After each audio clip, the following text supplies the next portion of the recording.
Uy, pues empecé leyendo literatura fantástica, digamos la más clásica, como Borges, literatura de terror también como Poe, Gustav Meyrink, Horacio Quiroga también. Entonces, yo siento que fui como de un género clásico del fantástico y terror hasta lo más actual, y pues tiene que ver también con las publicaciones que he conocido y que se han hecho recientemente. Ahora leo mucho más autoras, sobre todo latinoamericanas, que escriben sobre todo de fantástico, pero también de lo inusual, de lo insólito, que es lo que más me llama, entre ellas Mariana Enríquez, María Fernanda Ampuero, Dolores Reyes, que estuve con ella ayer en una charla y la amo. Acaba de sacar una novela que es Miseria, que es la continuación de Cometierra, que también recomiendo siempre muchísimo. Y pues ese ha sido como el cambio, pasar de escritores hombres clásicos a mujeres contemporáneas.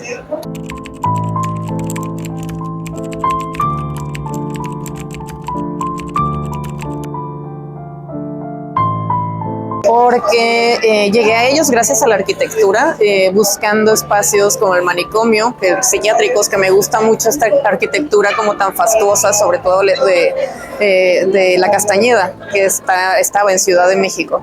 Entonces, buscando este tipo de arquitectura, llegué con la Castañeda, llegué con Lecumberri, que son dos espacios míticos de la Ciudad de México del siglo pasado, y pues me enteré, o empecé a buscar más bien información al respecto, empecé a ver todas las atrocidades que habían ocurrido ahí, y que tampoco hay mucha literatura en torno a estos dos espacios.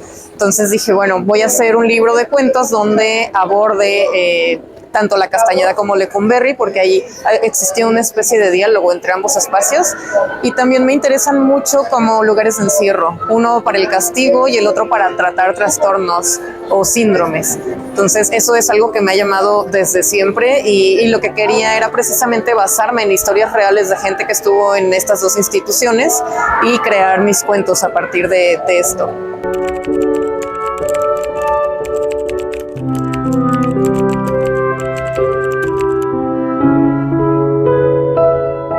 Sí, también hice la introducción para un libro de posgrado que tenía que ver con la figura de la mujer como bruja, y posteriormente como loca, ¿no? Como histérica. Entonces es esta forma de despreciar al género femenino a través de ciertos términos peyorativos generalmente, y bueno, hace siglos éramos brujas y ahora somos locas, ¿no? A partir de Freud y la histeria y demás, que es esta enfermedad vinculada con el útero. Entonces me interesaba mucho abordar esta cuestión de cómo se ha estigmatizado el deseo sexual también en la mujer, y cómo es algo que ha sido prohibido y que se ve pues completamente como algo negativo, ¿no? Entonces había muchas mujeres que precisamente eran recluidas en estos espacios, en los manicomios, acusadas de ser histéricas. Pero ¿qué es la histeria, no? Entonces quería abordar justo esa temática, cómo una mujer acusada de esto podía, o cómo lo vivía y lo experimentaba.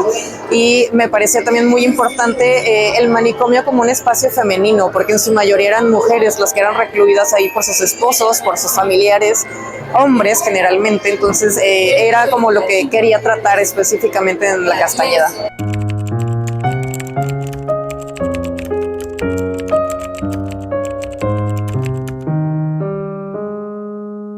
El que me costó más trabajo es el último de la parte de Lecumberri, que se llama La nave va, y hago una analogía de Lecumberri con un barco que está encallado en la ciudad, y cómo se mueve, y cómo es la construcción, cómo es la arquitectura, y cómo la comparo con un barco y con una nave. Entonces ese me costó cerrarlo porque no sabía cómo vincular el mar o el océano con la ciudad, con el concreto. Hice un viaje a La Paz en ese entonces y dije, ok, el personaje va a ser oriundo de La Paz, se va a trasladar a Ciudad de México, y por eso va a tener como esa nostalgia por el mar, por el océano, y en algún punto se va a trastornar tanto que va a pensar que está en un barco en medio del océano, pero está en Lecumberri. Entonces el viaje que realicé en ese entonces me ayudó a cerrar ese cuento. Y mi cuento favorito, yo creo que es Puedo soñar que ocurrió, que es la historia basada en un caso real de un hombre que intentó asesinar a un presidente, a un dictador, porque yo me he preguntado muchas veces, los presidentes hacen cosas tan terribles que no sé por qué no hay más gente que intenta asesinarlos, ¿no? De verdad. Entonces, cuando me enteré de la historia de este hombre, de Carlos Castañeda, dije, ok, voy a hacer una historia alterna. Y se llama precisamente Puedo soñar que ocurrió, porque, bueno, no quiero explicar el cuento, pero para mí sí ocurrió, ¿no? Realmente sí ocurrió. Es como una realidad alterna en la que sí pudo realizar su cometido.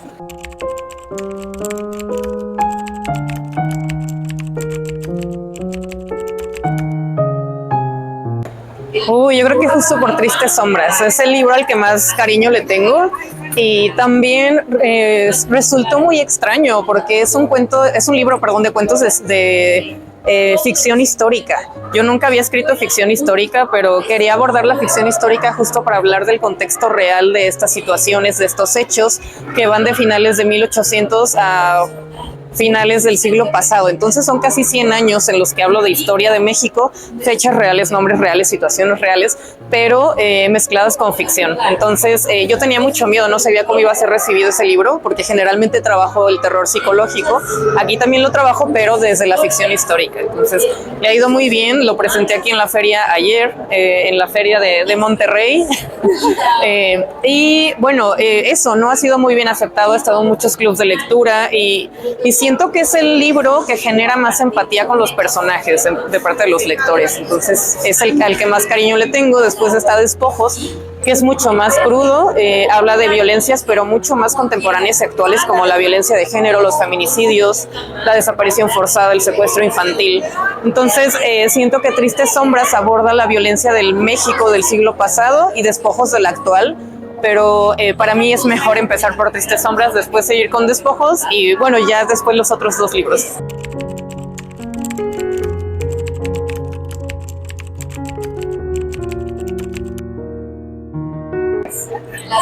Pues habla justo con la palabra mexicanas. Hay una antología de fondo blanco que se llama Mexicanas, 13 narradoras contemporáneas, y es un cuento de 13 autoras. Está Olivia Terova, está Laura Baeza, es la compiladora. Bueno, soy muy mala para los nombres, pero ese es el libro, Mexicanas, 13 narrativas contemporáneas, también lo dije mal hace rato.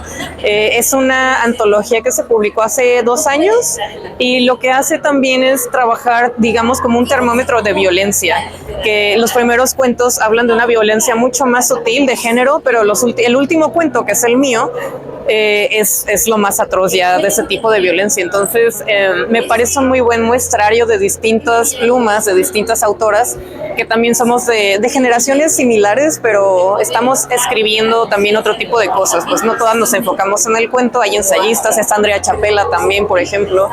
Entonces me parece que es una muestra muy buena de narradoras mexicanas que estamos escribiendo y publicando actualmente, y que tenemos también este interés en hablar de esta violencia que se sufre, que sufrimos las mujeres en nuestro país. Bueno, Lola, pues muchísimas gracias por el tiempo. Te agradezco bastante y pues lean a Lola Ancira, por favor. Aparte, una experta en el género de la literatura de terror. La verdad es que ahorita nos llevamos una cátedra impresionante. Entonces, pues muchísimas gracias, Lola, y por favor leanla. Gracias a ti. Hasta luego. Oigan, adivinen qué. Ya nos adoptó Lola Ancira. Está un poquito alta, me hubiera puesto tacones. Pero ya nos adoptó.